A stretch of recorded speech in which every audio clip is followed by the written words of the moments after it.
amigos do Grupo Fraternidade Espiritual Jesus. Mais uma vez estamos aqui, hoje com a nossa irmã, Lenir Sasser. Bem-vinda. Obrigada, boa noite a todos, com muito carinho, que bom que a gente está aqui junto, essa noite é uma delícia, né? Muito bom mesmo. E aí a gente vai fazer uma leitura, vou fazer a prece, para a gente passar com a parábola da ovelha desgarrada, não é isso? Isso mesmo, de nós. Nós desgarrados aqui. Enquanto isso, o pessoal vai chegando, a Maria da Guaia Guerra, boa noite. Isso. Nosso irmão Silvio, também, boa noite. E vamos começar a leitura do Vinha de Luz. A Márcia do Vale aqui também presente, a Ivana, sempre bom estar aqui com vocês. Então vamos lá, o nosso livro Vinha de Luz, Espírito Emmanuel, psicografia de Chico Xavier, lição 124, O Som. A mensagem é aberta com uma carta de Paulo, 1 a Coríntios, no capítulo 14, verso 8. Porque, se a trombeta der sonido incerto, quem se preparará para a batalha? Ninguém julgue sejam necessários grandes cataclismos para que se efetue a modificação de planos da criatura. O homem pode mudar-se de esfera sem alarido cósmico, e as zonas superiores e inferiores representam graus de vida na escala do infinito. Elevação e queda diante da própria consciência constituem impulso para cima ou para baixo, no campo ilimitado de manifestações do espírito imperecível. Toda modificação para melhor reclama luta, tanto quanto qualquer ascensão exige esforço. É imprescindível a preparação de cada um para a subida espiritual. É natural, portanto, que os vanguardeiros sejam porta-vozes a todos aqueles que acompanham o trabalho de melhoria aglomerados em multidão. Eis porque, personificando no discípulo do Evangelho a trombeta viva do Cristo, dele devemos esperar avisos seguros. Em quase todos os lugares observamos os instrumentos de sons incertos, que dão notícia do serviço a fazer, mas não revelam caminhos justos. Na maioria dos núcleos do cristianismo renascente, deparam-se-nos trabalhadores altamente dotados de luz espiritual que duvidam de si mesmos. Companheiros valiosos cuja fé somente vibra em descontínuas fulgurações. É necessário compreender, porém, que o som incerto não atende ao roteiro exato. Serve para despertar, mas não fornece orientação. Os aprendizes da Boa Nova constituem a instrumentalidade do Senhor. Sabemos que, coletivamente, permanecem todos empenhados em servi-lo.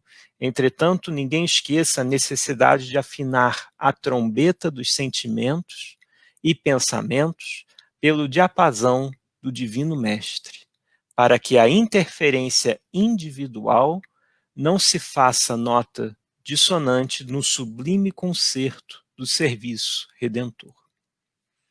Espírito Emmanuel, lição 124 do Vinha de Luz, intitulada O Som.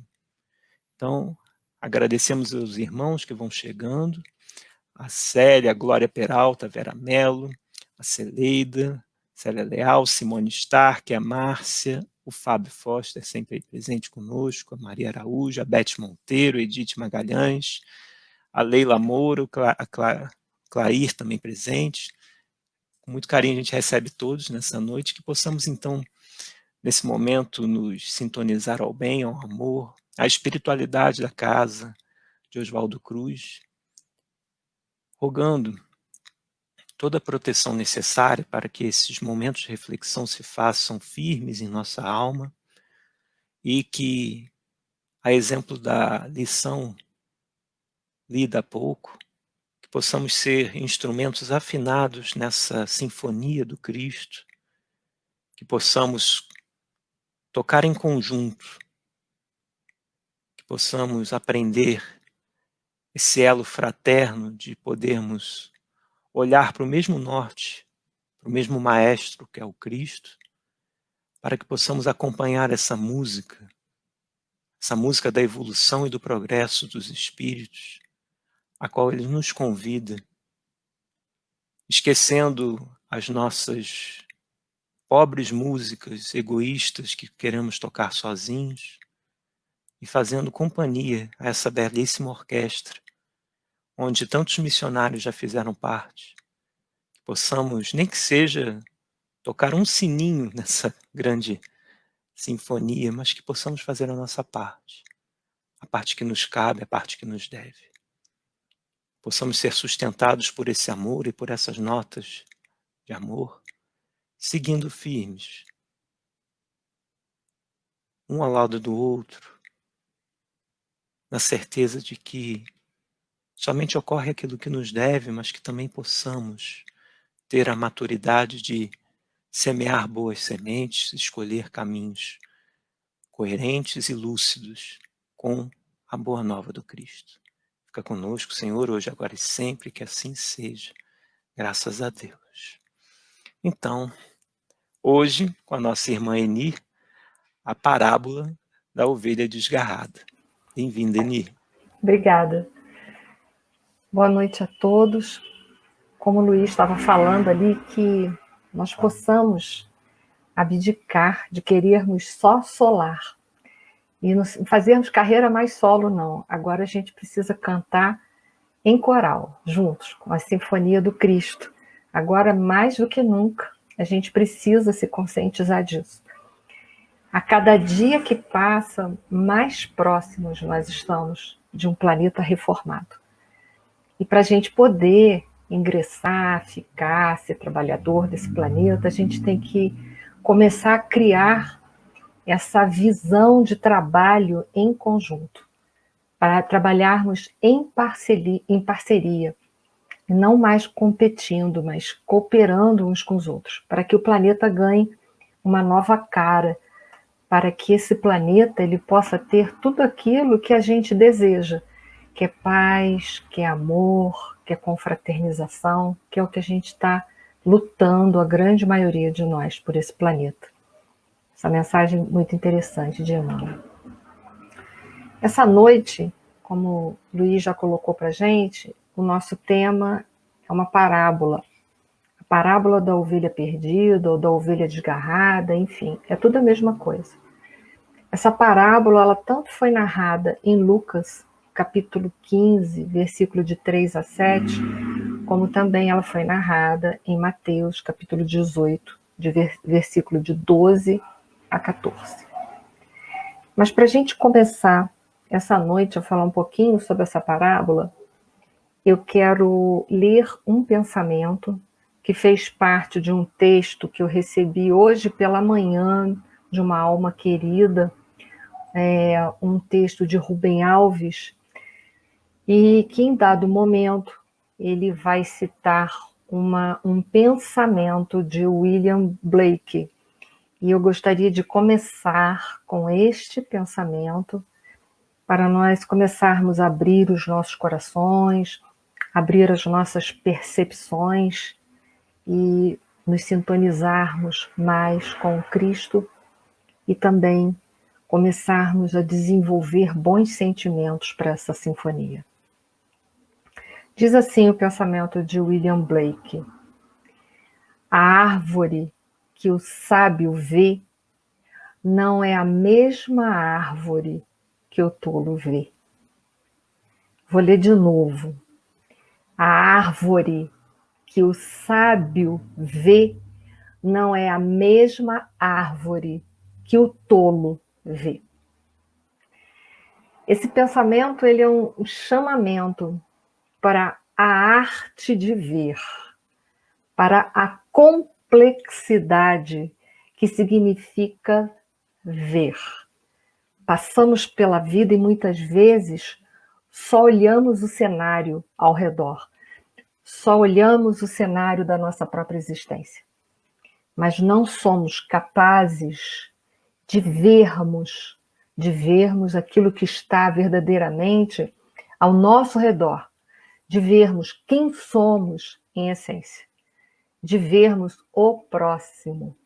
Então, é hora de nós despertarmos para os novos sentidos, para ampliarmos os nossos sentidos.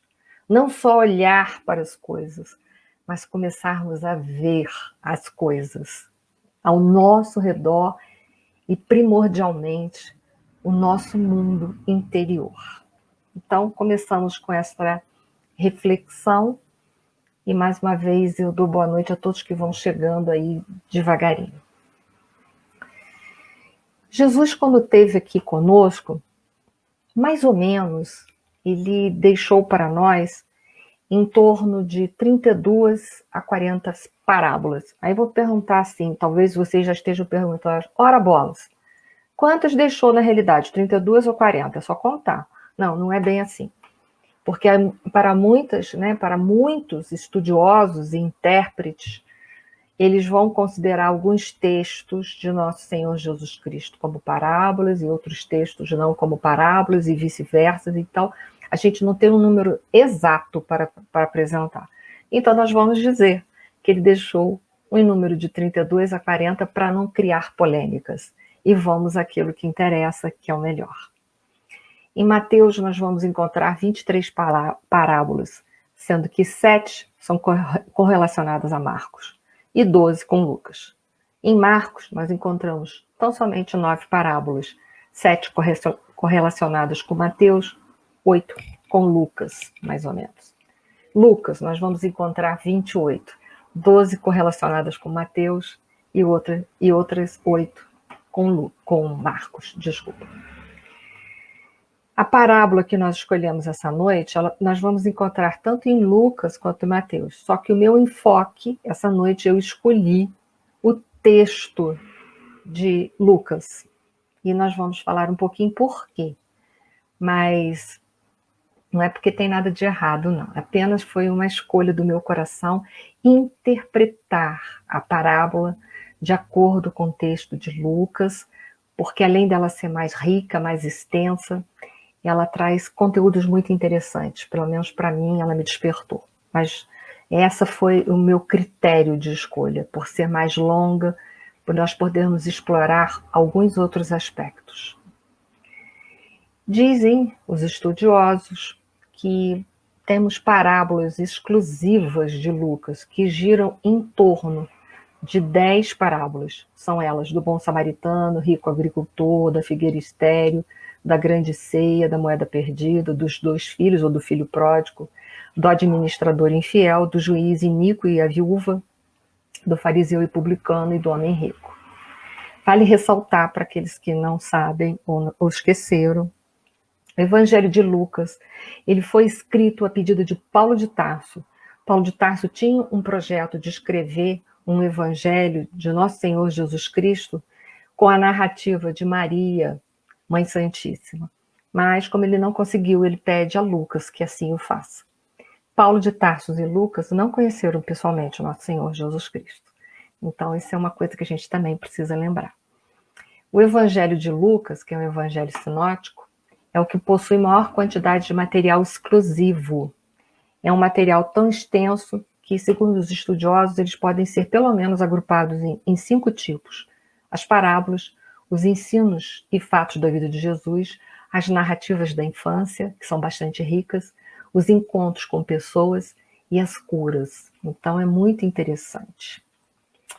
As curas, nós vamos ter a ressurreição da jovem de Naim, a cura da mulher encurvada no sábado, a cura de um hidrópico no sábado, de 10 leprosos e da orelha do servo que foi cortada. E vamos dar alguns exemplos, né? E as narrativas da infância de Jesus são muito interessantes porque é Maria, Mãe Santíssima, Maria de Nazaré, que vai estar narrando para Lucas. Então é um evangelho assim, de muita sensibilidade, né, de muitos detalhes da vida de Jesus. Então ele vai estar narrando o nascimento de João Batista, que foi o precursor, anúncio pelo anjo Gabriel a Maria de que ela conceberia o Messias, a visita de Maria a Isabel, a viagem de José e Maria grávida da Galileia para Belém por ocasião do censo, o nascimento na estrebaria, a visita dos pastores, a circuncisão de Jesus e sua apresentação no Templo de Jerusalém, Jesus aos 12 anos no Templo de Jerusalém perante os doutores. Então nós vamos ter, né, essas narrativas bastante interessantes. Mas vamos entrar, então, agora na nossa parábola dessa noite, onde a gente vai tecer algumas reflexões, ok? Vamos ler a de Lucas. E chegavam-se a ele todos os publicanos e pecadores para o ouvir. E os fariseus e os escribas murmuravam, dizendo: Este recebe pecadores e come com eles. E ele lhes propôs esta parábola, dizendo: Que homem, dentre vós, tendo 100 ovelhas e perdendo uma delas, não deixa no deserto as 99 e vai após a perdida até que venha a achá-la? E achando-a, põe sobre seus ombros, jubiloso. E chegando à casa, convoca os amigos e vizinhos, dizendo-lhes: Alegrai-vos comigo, porque já achei a minha ovelha perdida. Digo-vos que assim haverá alegria no céu por um pecador que se arrepende, mais do que por 99 justos que não necessitam de arrependimentos. A parábola de Mateus eu não vou ler, ela é menor, ela é um pouco diferente. Nós vamos ver que Mateus, quando ele narra essa parábola, ele vai se dirigir aos discípulos. Já Lucas não, ele apresenta essa parábola como uma resposta de Jesus aos fariseus e os escribas que estavam ali ao redor, murmurando, falando que ele anda com pessoas pecadoras. Em Mateus, a gente vai ver que ele vai chamar a ovelha, e diz que essa ovelha se desgarra. Já em Lucas narra que a ovelha se perdeu. E a gente vai vendo diferenças, né? Em Mateus vai dizer que as 99 são deixadas na montanha. Em Lucas narra, diz que deixou as 99 ovelhas, foram deixadas no deserto. Então, nós vamos ver diferenças. E em cima dessas diferenças, a gente pode emprestar a essas parábolas uma série de reflexões, buscar nelas uma série de ensinamentos e reflexões para nós. Eu resolvi escolher a de Lucas, nada contra a de Mateus, apenas o meu coração apontou para a de Lucas, ok? Nós vamos ver que, didaticamente, Lucas, todo o evangelho dele, ele pode ser, se nós quisermos agrupar, dividir em 3 períodos. Um período inicial, onde Jesus começa as suas pregações, que foi na Galileia, depois a jornada dele para Jerusalém e, finalmente, as pregações de Jerusalém até ele ser crucificado. E essa parábola está mais no finalzinho, que a gente vai ver. Essa parábola da ovelha perdida ou desgarrada, é interessante a gente falar aqui também essa noite, que ela faz parte de uma série de 3 parábolas que foram proferidas por Jesus, uma atrás da outra, que foi a parábola da ovelha perdida, da dracma perdida e a do filho pródigo. Todas essas 3 parábolas, sem sombra de dúvidas, elas possuem um tema em comum, elas têm um tema central, que a gente vai tá falando um pouquinho sobre isso essa noite. Porém, a gente vai ver que ela guarda ensinamentos diversos. Apesar dela ter um tema central, ela vai deixar mensagens em níveis diferenciados. É importante a gente lembrar também, ressaltar aqui essa noite, que Jesus, quando proferiu essas 3 parábolas consecutivas, ele se utilizou de personagens que eram desprezados pelos judeus daquela época. Ele falou de pastor de ovelhas, que era desprezado por aquelas pessoas naquela época. Ele falou de uma mulher que perdeu uma dracma, dentre as 10 que ela tinha. A mulher também era uma figura desprezada. E de um pai desonrado. Por que um pai desonrado? Porque é um pai que divide com seus filhos a sua fortuna, os seus bens, antes dele morrer. Então, se um homem naquela época tivesse tido esse comportamento, era considerado um pai desonrado. Então Jesus, ele faz questão de usar 3 personagens que são desprezados pelo povo daquela época. E é claro que Jesus, ele não faz isso ao acaso. Ele faz porque ele quer buscar dentro de nós uma quebra de paradigmas, que é de suma importância para a nossa evolução espiritual. Nada que Jesus falou, que Jesus proferiu, não tinha sempre por finalidade educar a gente, fazer a gente quebrar um paradigma, fazer a gente dar um passo à frente, fazer a gente evoluir primordialmente na vertical, que é o que a gente precisa, que é a educação dos nossos sentimentos. Nós precisamos com urgência nos moralizar. E essa evolução vertical, ela tem que se fazer. O homem do nosso século é um homem muito intelectualizado. Ele está muito desenvolvido intelectualmente, que é na horizontal, mas ele está necessitando verticalizar. Então, os ensinamentos de Jesus, ele vai nos levar a esse processo de verticalização. Como eu disse para vocês, essa parábola da ovelha que ficou desgarrada, que foi perdida, ela faz parte de uma série de 3 parábolas que foram ditas consecutivas. Nós temos que entender uma coisa, elas não são repetições, elas guardam uma verdade central, mas cada uma delas vão estar revelando um âmbito diferente da verdade. Um âmbito diferente que a gente vai poder trabalhar com a verdade central, olhando para âmbitos diferentes, para situações diferentes da nossa vida. Então, nós temos uma verdade central e pelo menos 3 possibilidades de aplicar essa verdade central. E nós vamos ver que verdade central é essa, ok? Eu escolhi uma forma de interpretação que não é verdade absoluta, foi uma escolha minha. E eu estou agora passando para vocês de onde que eu tirei essa escolha, dessa minha interpretação e como nós vamos seguir a nossa reflexão, ok? Não é uma verdade absoluta, é uma forma de interpretar, é uma forma de sentir, de trabalhar com as verdades de nosso Senhor Jesus Cristo. Bom, nós temos 3 situações. É a ovelha perdida, que nós vamos conversar essa noite, mas nós temos a outra parábola, que é a da dracma perdida e a do filho pródigo. E nós vamos ver que todas essas parábolas, apesar de estarem atreladas a um tema central, elas trabalham com situações de reflexões diferentes. Eu escolhi a parábola da ovelha perdida para trabalhar a questão do indivíduo, o indivíduo com ele mesmo. Você vai falar, tá, por que, Enir, o indivíduo com ele mesmo?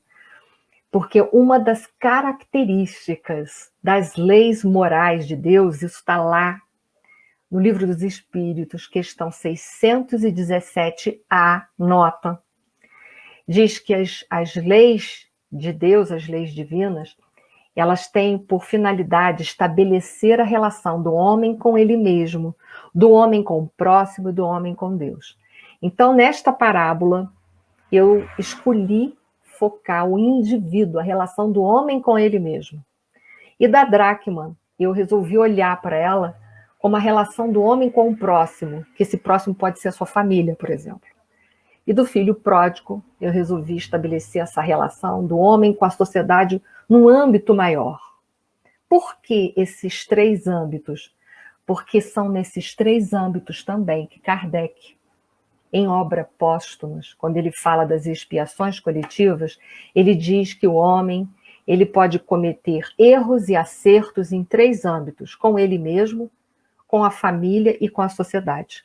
Onde Kardec diz que muitas vezes nós somos muito bons em relação à nossa família, somos cumpridores dos deveres com a nossa família, mas perante a sociedade a gente deixa a desejar. Então, nós criamos karmas com a sociedade. Assim como nós podemos criar karmas negativos com a nossa família, nós podemos criar karmas negativos com a nossa sociedade, não sendo um bom cidadão, não olhando para a sociedade, nos sentindo integrantes membros dessa sociedade, agindo em sociedade tal qual nós gostaríamos que, como indivíduos, os outros agissem conosco. Então, nós podemos errar em 3 âmbitos: falhando conosco, não nos cuidando, não cuidando da nossa própria evolução, não cuidando, podemos errar em relação à nossa família, que é o próximo mais próximo de nós, criando, portanto, débitos, né? Podemos, às vezes, sermos ótimos pais de famílias ou ótimos filhos, mas em sociedade sermos péssimas pessoas. Então, às vezes, a gente não erra com a família, mas erra com a sociedade. Ou, às vezes, a gente não erra com a sociedade, é ótimo, é excelente em sociedade, mas em família a gente deixa a desejar. A gente não trabalha bem com a questão de sermos bons pais, nem de sermos bons filhos, e etc. e tal. Deixamos a desejar nesse âmbito, nessa forma, nessa direção de relação. Então, a parábola da ovelha perdida, eu resolvi trabalhar o indivíduo, ele com ele mesmo, que é a parte mais importante. Porque se eu consigo trabalhar bem a minha relação comigo, mergulhar dentro de mim, que é onde estão escritas as leis de Deus, no âmbito maior, eu tenho uma possibilidade muito grande de agir com correção, de ser uma pessoa boa, e agir pelo reto agir, seguir dentro das leis de Deus, tanto agindo assim em família quanto em sociedade, que é uma família maior, um âmbito maior. Ok? Espero então que a gente agora possa seguir dentro desse raciocínio. Essas 3 parábolas que eu disse para vocês, ela tem um tema central, porque todas elas vão falar de alguma coisa que foi perdida e de alguma coisa que se foi buscar, ou que veio ao encontro posteriormente, que é o caso do filho pródigo. Ninguém foi buscar, mas ele voltou. Então está falando de alguma coisa que se perdeu, que se distanciou, mas que posteriormente se aproximou, foi encontrado de novo, encontrou. Então, sem sombra de dúvida, essas 3 parábolas, dentre muitos ensinamentos, um tema central que ela vai estar trabalhando com a gente é a questão da misericórdia. Então, como tema central, claro que a gente pode colocar ela enfocando a misericórdia. Essa misericórdia que foi exaltada por nosso Senhor Jesus Cristo, também no Sermão do Monte, onde Jesus disse: bem-aventurados os misericordiosos, porque obterão misericórdia. A misericórdia, ela deve ser utilizada para todos aqueles que não têm méritos, mas têm potencial de vir a ter. O que significa isso? Vamos dar um exemplo? Alguém que não tem mérito, mas tem potencial de vir a ter?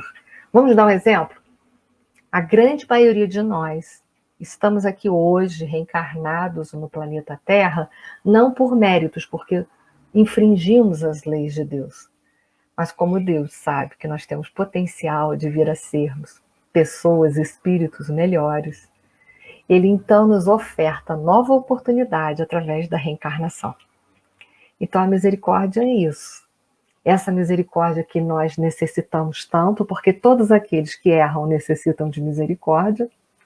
Esta mesma misericórdia que nós necessitamos, nós também devemos empregar essa misericórdia àqueles que estão ao nosso redor e que erram, e que também precisam de misericórdia, porque assim como nós erramos, o outro também erra. Fomos criados por Deus todos iguais, simples e ignorantes. E nessa trajetória de sair da simplicidade, da ignorância, nós não acertamos o tempo integral. Muitas vezes nós erramos. Então, assim como precisamos de misericórdia, precisamos também dar esse ato de misericórdia, sermos misericordiosos com os outros. Nós vamos ver que Lucas, ele abre essa parábola falando assim: todos os publicanos e pecadores estavam se aproximando para ouvir o Mestre Jesus. Nós vamos ver que publicanos e pecadores eram pessoas que ficavam à margem da sociedade. Eram mais um outro tanto de pessoas marginalizadas. Eu já citei uma parte de pessoas marginalizadas para vocês, né, que são os 3 personagens dessas 3 parábolas que foram ditas consecutivamente. Os pastores, a mulher e um pai desonrado. Mas os publicanos e os pecadores, de uma forma geral, eles também eram colocados à margens da sociedade. E é interessante a gente ver que esses pecadores, eles se aproximavam para ouvir o que Jesus tinha para falar. Olha que interessante. Os pecadores se sentiam atraídos por nosso Senhor Jesus Cristo. E a primeira pergunta que a gente faz é essa: por quê? Porque Jesus era misericordioso. E nós necessitamos demais daqueles que nos compreendem, principalmente quando a gente erra. A gente vai se aproximar daqueles que podem nos compreender. Para quê? Para justamente nos ajudar a sair do caminho do erro. A gente sabe que uma pessoa que não tem misericórdia, na hora que a gente errar, ela vai chicotear a gente, ela vai criticar, vai julgar. Então, a gente também, quando está em erro, a gente procura se aproximar daqueles que têm mais amor, que têm mais carinho, para que a gente possa entrar no caminho da reabilitação.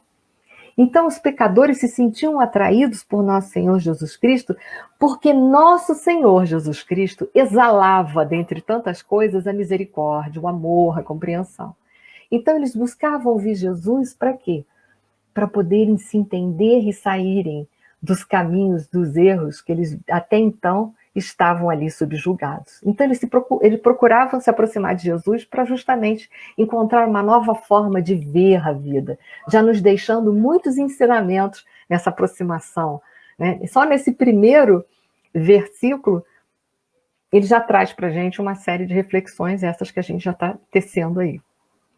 Esses que erram, que podem ser nós a qualquer momento da nossa vida, eles estavam necessitando de esclarecimentos, de consolos, de uma palavra cheia de esperanças, e não de gente que iria puni-los. É assim com a gente também.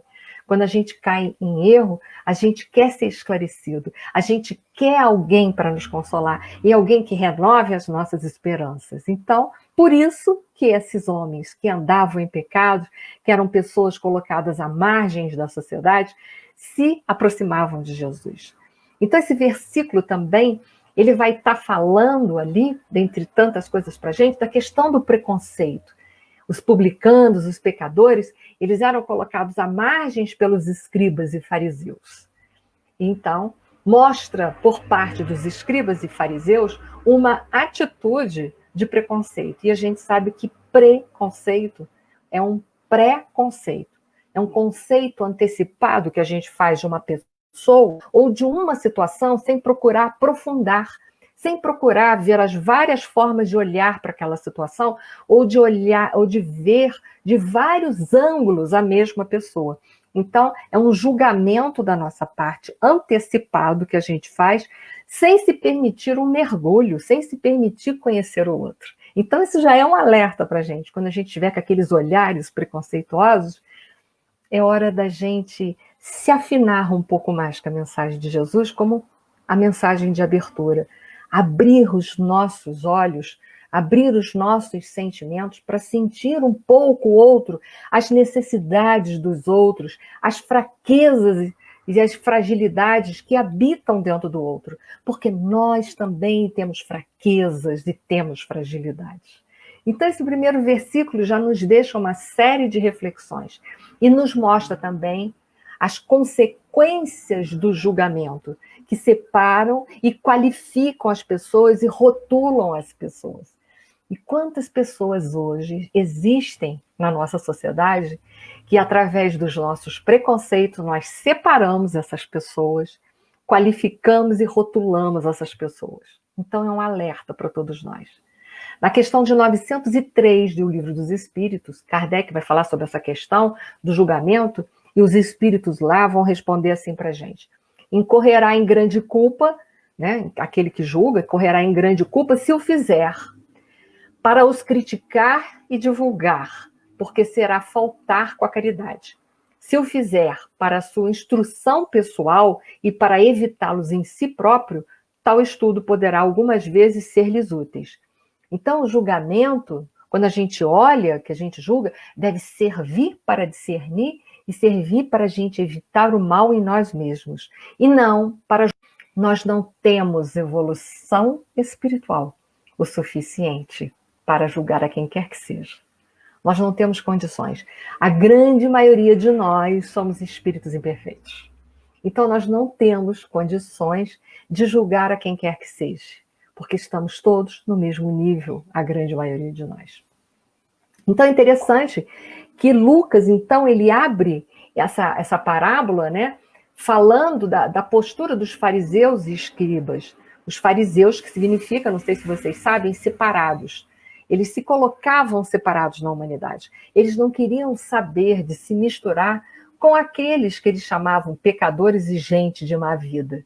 No entanto, eles tinham tantos ensinamentos, tantos conhecimentos das leis de Deus, mas eles achavam que, por eles saberem isso, eles eram tão superior que não deveriam se misturar com os inferiores. Eles não entendiam a lei de progresso, que aquele que mais tem, deve, que aquele que está na frente deve ajudar os que estão na retaguarda. Eles achavam que não, que por eles saberem muito eram privilegiados e que isso conferia a eles ficarem separados numa estrutura, num nível, numa hierarquia que eles mesmos criavam de superioridade, de separativismo, né? Então a gente precisa logo começar a pensar sobre os sistemas religiosos do mundo inteiro. Quantas vezes nós também estamos mergulhados dentro do nosso sistema religioso, com os nossos conhecimentos todos, e muitas vezes a gente não tem coragem de abrir a porta do nosso coração e estender a nossa mão para ajudar aquele irmão que está em erro, porque nós muitas vezes também somos como esses fariseus. Nós também nos achamos em outro momento, em outra posição, e nós não ajudamos, não temos um ato de misericórdia com aquele que está na retaguarda, que está errando às vezes, sem parar, mas porque não tem uma palavra de esclarecimento, não tem uma palavra de consolo que deveria ser ofertada por aquele que muito mais sabe, por aquele que muito mais aprendeu, por aquele que tem muito mais contato com as leis de Deus, enfim, com os seus ensinamentos. Então é para nós também termos essa postura na sociedade de reflexão.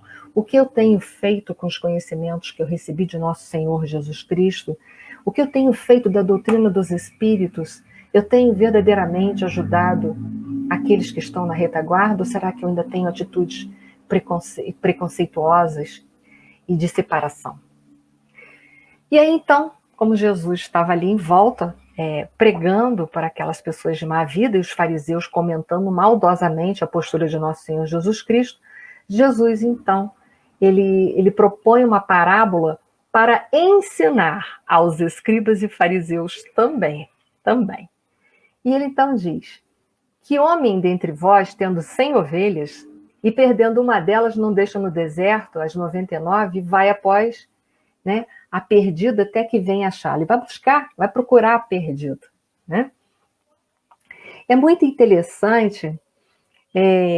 Jesus, então, ele vai apresentar essas 100 ovelhas e vai dizer que uma se desgarrou, uma se perdeu, se distanciou do rebanho. Então, ele está falando de um pastor que vai lá, né, vai procurar as suas ovelhas. Jesus é esse divino pastor, que há mais de 2000 anos ele veio para unir o seu rebanho, que está aí todos separados. Uns estão à margem, outros estão achando que são superiores. Enfim, esse rebanho que está todo separado porque não consegue ainda se enxergar como irmãos. Nós somos irmãos uns dos outros. Nós hoje, mais do que nunca, não podemos mais agir como individualidade. A gente falou isso agora no início aqui, que o Luiz Guilherme estava lendo a mensagem de abertura. É preciso a gente entender que nós somos um rebanho só. Que o mal que a gente fizer a um, a gente está fazendo ao todo. Nós moramos na mesma casa. Essa casa chama-se Planeta Terra. Nós podemos estar geograficamente separados e estarmos separados também por questões de povos, de castas e etc e tal, ou por línguas ou países, etc e tal. Mas isso são questões humanas, porque nós, acima de todas essas questões humanas, nós somos irmãos uns dos outros. Então Jesus, que é o grande pastor, o nosso grande pastor, ele está falando desse grande rebanho. Nós somos esses rebanhos, nós somos essas 100 ovelhas. E me parece que uma dessas ovelhas, ela se separou. É uma linguagem figurada que Jesus está utilizando. Como ele sempre usou, as suas parábolas são de linguagens figuradas para nos ajudar a construir as verdades sem nos ferir, a aprofundar reflexões. É interessante a gente pensar que nós estamos aqui nesse planeta, nós sabemos que nosso Senhor Jesus Cristo é um dos governadores do planeta Terra, que tudo que está aqui foi planejado também por nosso Senhor Jesus Cristo. Quando nós começamos a nossa trajetória espiritual aqui no planeta Terra, Jesus estava coordenando essa trajetória espiritual. Desde lá, quando ainda éramos princípio inteligente, até aqui agora, nesse instante, Jesus sabe todos os nomes das suas ovelhas. Ele conhece tudo sobre nós. Isso a gente precisa pensar sobre isso. Jesus conhece a cada um de nós pelo nome. Sabe desde o início o que a gente vem fazendo, quais são os nossos erros, quais são os nossos acertos. E ele veio para justamente agregar essas ovelhas que estavam separadas. E por isso que ele propôs essa parábola, para a gente começar a pensar que nós somos todos um só rebanho. Não adianta a gente se separar em castas religiosas ou a gente ficar à margem, separados pelos preconceitos que muitos ainda têm e nos jogam para a margem. Não, dias virão que nós vamos ter que fatalmente nos sentirmos e nos vermos como os irmãos, porque somos, essa é a realidade, não adianta fugir dessa realidade. Então ele vai falar dessa ovelha que se distancia, ele se utiliza desse método pedagógico, das parábolas, para justamente educar as criaturas, para educar as criaturas, educar principalmente os seus sentimentos, foi o que a gente falou, para nos ajudar a verticalizar, a nossa evolução moral é preciso ser talhada. E aí a gente fica pensando assim, uma das ovelhas se separaram, uma das ovelhas se distanciaram. O que representa essa ovelha que se distanciou? O que é esse distanciamento? Esse distanciamento é uma forma alegórica de mostrar que uma ovelha, ela se distanciou das leis de Deus. Se distanciou, se afastou. Se distanciou e simplesmente hipertrofiou dentro de si as duas grandes chagas que ainda estamos à volta dentro de nós e trabalhando, que é o orgulho e o egoísmo. Mas essa ovelha que se perdeu, essa ovelha que se distanciou, pode ser que para mim ela não signifique nada. Pode ser. Para mim ela não significa nada. Mas nós temos que lembrar que essa ovelha que se distanciou, ela pode representar e representa o amor de alguém. Alguém a ama. Alguém tem um grande carinho, um grande amor por ela. Porque todos nós, por pior que sejamos, nós sempre teremos alguém que irá nos amar muito. Então, uma ovelha perdida, que pode ser qualquer um de nós a qualquer momento, nós, além de precisarmos refletir sobre isso, nós precisamos entender também que uma ovelha desgarrada pode não simbolizar nada para mim, mas ela é um amor de alguém. E eu não gostaria que o objeto do meu amor fosse desprezado e colocado à margem. Então, eu preciso também ter uma atitude de misericórdia, assim como Jesus exemplifica nesse instante, nessa parábola. E aí ele vai falar que o pastor vai buscar essa ovelha que se desgarrou, que se separou das leis de Deus, porque esse desprendimento, essa separação, significa quando a gente se distancia das leis de Deus, a gente se separa. Esse pastor, então, vai buscar, e o que esse pastor ele faz quando ele acha essa ovelha? Em Lucas vai dizer que o pastor, ao encontrar a ovelha, ele bota a ovelha no ombro, porque sabe que ela está muito cansada. E é natural, aquele que se distancia de uma forma muito significativa das leis de Deus, ele começa a ficar esfaimado de amor, porque nós não nos alimentamos só das coisas materiais, de alimentos materiais. Nós precisamos também do alimento do amor, do alimento de Deus. Então, esse que se distanciou muito, ele agora se encontra completamente desnutrido das leis de Deus. Ele se encontra enfraquecido. E o que o bom pastor vai fazer? Vai botar no ombro, vai oferecer para essa ovelha desgarrada aquilo que nós deveríamos oferecer para as ovelhas desgarradas que se encontram ao nosso redor. Um ombro amigo. O que é um ombro amigo? É um lugar onde a gente pode relaxar a nossa alma. É um lugar onde a gente pode se despir das nossas armaduras, que a gente pode retirar as nossas máscaras, que a gente pode chorar, que a gente pode ser autêntico, mostrando que o que nós precisamos fazer com as ovelhas desgarradas que se encontram em nossa vida. Precisamos fazer aquilo que nós gostaríamos que fizessem conosco se fôssemos nós que estivéssemos nos desgarrando do rebanho, porque somos todos parte desse rebanho e ora nós também podemos nos separar. O que nós gostaríamos? Nós gostaríamos de um ombro amigo, de um ombro que nos consolasse, de alguém que nos compreendesse, que tivesse uma conduta de misericórdia.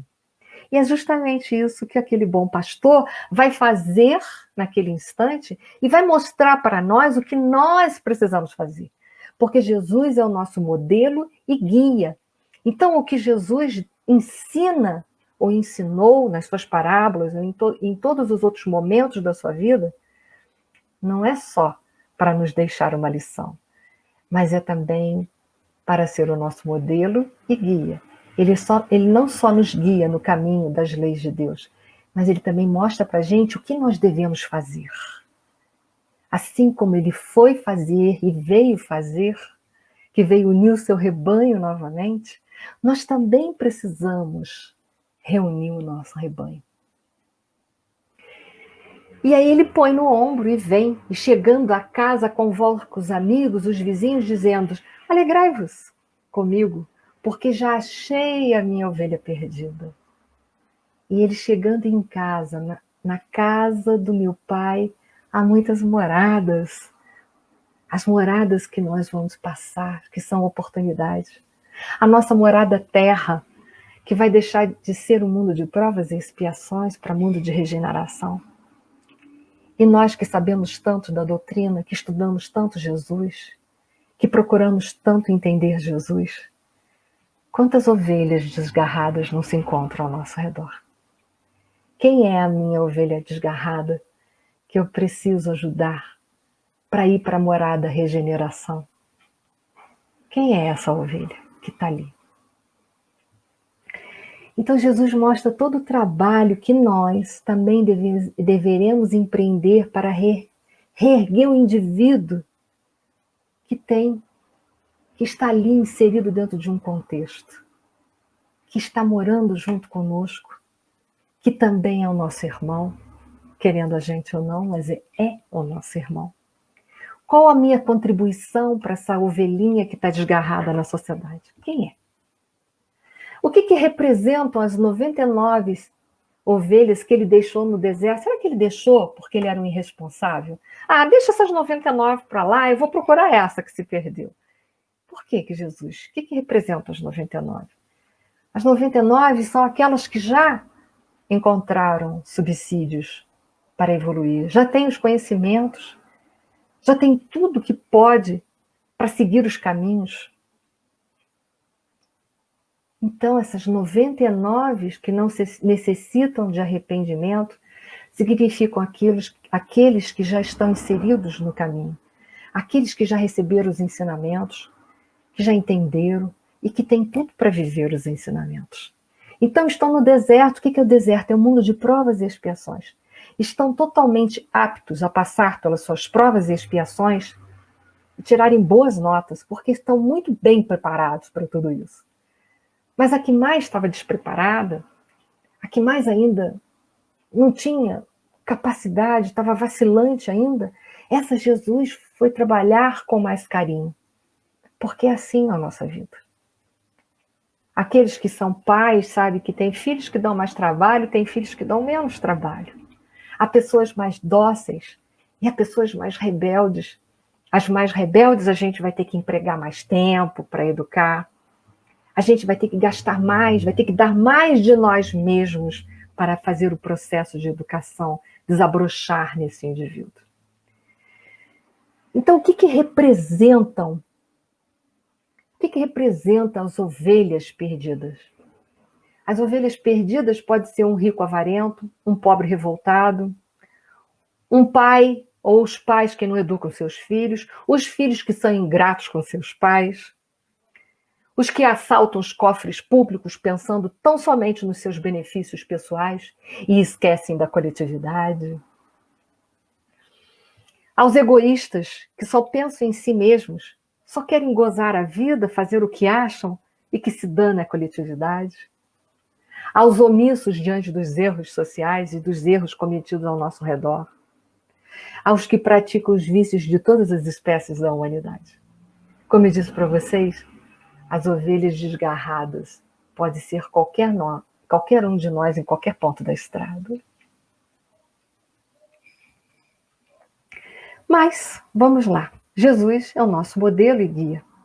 Jesus, quando esteve aqui encarnado entre nós, ele também exemplificou, ele foi buscar algumas ovelhas que estavam distanciadas do seu rebanho. Vamos dar exemplos de algumas ovelhas que Jesus deixou o exemplo vivo para nós? Maria de Magdala, Zaqueu, Paulo de Tarso. Quantas ovelhas ele foi buscar? O mancebo rico. Quantas ovelhas Jesus tentou trazer para o seu rebanho? Os próprios fariseus. Mas a ovelha tem que permitir Jesus pegar e botar no ombro e levar. Será que a gente ainda está se debatendo? Ou será que a gente está aceitando Jesus? Como tem sido a nossa vida? E refletindo por final. Quais são as ovelhas perdidas que Jesus quer que eu busque? Essa deve ser a nossa reflexão final dessa noite. Quais são as ovelhas perdidas?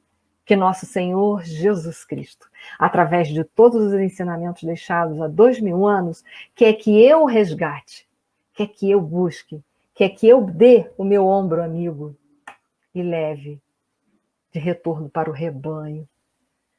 Para esse rebanho que em breve estará ingressando no mundo de regeneração. Muito será cobrado a quem muito foi dado. Muito será cobrado de todos nós, por tudo que nós já recebemos pela doutrina dos Espíritos. Não tem doutrina mais clara que a doutrina dos Espíritos. Nós não vamos poder desencarnar, chegar lá em cima no plano espiritual e falar assim, eu não entendi. Eu não entendi o que era lei de causa e efeito, eu não entendi o que era progresso. Eu não entendi os ensinamentos de Jesus, ora. Amigo, como não? Como não, amigo? Como não? Então, quais são as nossas ovelhas? E como eu faço para resgatar os meus próprios erros aqui na Terra? Pelos caminhos que estão lá no livro Céu e Inferno. Arrependimento, expiações e provas e reparação. Preciso eu me arrepender. Para eu me arrepender, eu tenho que ser um pouquinho menos orgulhoso para poder me enxergar. E aí sim, eu me arrependo, eu estou dando o meu primeiro passo na educação dos meus sentimentos, na minha moralização. Primeiro passo em busca da reparação das minhas faltas. Depois as expiações e provas, inseridas pelo caminho. E finalmente a reparação, que é colocar em prática todos os ensinamentos de nosso Senhor Jesus Cristo e devolver à vida aquilo que um dia eu tirei da vida. Isso consiste a reparação. Para eu fazer isso, para eu seguir esses 3 passos, arrependimento, expiações e provas e reparação, é preciso seguir os passos do autoconhecimento e da reforma íntima. A gente cai sempre no mesmo lugar. Quem sou eu? O que eu sinto? Por que eu sinto isso por uma pessoa e sinto aquilo pela outra? Por que essa pessoa eu tenho tanta dificuldade de lidar e com a outra é tão fácil lidar? Quem é a pessoa difícil, o outro ou eu? Porque está na hora também da gente mudar as perguntas. Está na hora da gente se colocar um pouquinho no lugar do outro. É o outro que é difícil ou sou eu que sou difícil? É o outro que é osso duro de roer ou será que sou eu que sou osso duro de roer? É o outro que é incompreensível ou eu que não ponho os ensinamentos de nosso Senhor Jesus Cristo para funcionar na minha vida? Estou esperando que o outro faça a parte que me confere. Então é hora também da gente começar a fazer perguntas diferentes. Esse marido que eu acho tão difícil, ele é tão difícil ou eu que sou tão difícil? Ou quem em mim torna ele ser uma pessoa tão difícil? Também é uma boa pergunta para ser feita. O que em mim é tão difícil que torna ele uma pessoa tão difícil comigo? Está na hora da gente fazer as perguntas de outras formas e parar de responsabilizar tantos outros pelas nossas infelicidades, pelas dificuldades que nós temos vivido. A ovelha desgarrada Desgarrou-se porque afastou-se de Deus, das suas leis que estão escritas na consciência. Então, o caminho é para dentro. Mas o grande pastor, ele foi tentar buscar essas ovelhas, ensinando a todos nós o autoconhecimento. E aí, quando então ele nos encontrou, ele já nos encontrou fazendo a reforma íntima. Por isso que nós conseguimos encontrar Jesus. E ele declarou alegria porque ele viu em nós uma vida renovada, um homem novo. Então eu desejo a todos uma vida de grande renovação, porque só assim o ano vai ser novo mesmo, se a nossa vida for renovada. Aí sim, o ano será novo. Um forte abraço para todos, uma noite de paz e luz para todos vocês. Obrigada pela enorme paciência que vocês tiveram comigo até agora. Obrigada, Luiz, obrigada a todos. Eu que agradeço, foi maravilhoso. Me lembrou muito, tem uma lição que eu gosto muito do Estante da Vida, que é o Anjo Solitário. A gente até chegou a fazer a leitura há um tempo atrás, e fala justamente, né, quando Jesus na cruz, aí o anjo da caridade, o anjo solitário se aproxima dele, e outros anjos e outras a espiritualidade trabalhando em torno do desenlace do Cristo, do corpo. E esse anjo da caridade se aproxima perto, né, e Jesus fala com ele, e ele vai para buscar Judas, né, vai lá ajudar Judas, já vai lá ajudar uma ovelha perdida. É fantástico. Muito bom, agradecemos aqui. A Elisete chegou no fim, né? Agora você vai estar aí gravado, Elisete, você começa a assistir do início, para pegar todo o ensinamento. Agradeço a todos os irmãos que estiveram aí presentes, a Mirza, a Nélia, todos agradecendo, a Leila Moura, a Eliana, a Straub, a Lourdes, o pessoal agradecendo aqui as palavras, os ensinos, e eu peço agora para a gente finalizar, se você puder fazer a nossa prece final. Posso sim, assim. Muito obrigada. Senhor Deus, nosso Pai, Jesus, o Mestre querido, quantas vezes na vida, nas reencarnações, fomos ovelhas perdidas. Quantas vezes hoje ainda agimos como ovelhas perdidas. Dai-nos força, Senhor, fé e coragem, para olharmos para nós mesmos, encontrarmos em nós as leis de Deus, colocá-las em práticas e sermos também os pastores dessas ovelhas que estão ao nosso redor e que se encontram distanciados dessas verdades que libertam, dessas verdades que nos conduzem, dessas verdades, Senhor, que poderão nos libertar dos ciclos reencarnatórios de dor. Que essa nossa prece, Senhor, unidas a tantas outras que são feitas nesse planeta, em prol da humanidade terrestre, ela unida possa levar força, fé e coragem àqueles que se encontram enfraquecidos, àqueles que se encontram distantes dessas verdades libertadoras, àqueles que ainda albergam em seus corações dores, trevas e dúvidas, àqueles que ainda se encontram com os olhos fechados, com os ouvidos tampados, que essa prece possa ser uma prece de envolvimento a todos esses irmãos. Continue a olhar, Senhor, por todo esse grande rebanho. Algumas vezes agimos como ovelhas revoltadas, mas que teu amor não cesse por nós. Gratidão por tudo que nós temos recebido na nossa vida. E que essa paz e esse amor que por ora sentimos e que invade o nosso coração e as nossas casas, possa ser mantido por nós através dos nossos comportamentos, em palavras, em pensamentos e em obras. Gratidão eterna. Obrigada. Que assim seja. Uma boa noite a todos os irmãos. Obrigado, Eni. Boa noite. Obrigada a todos, gente. Uma boa noite. Semana. Obrigada para vocês também. Beijo.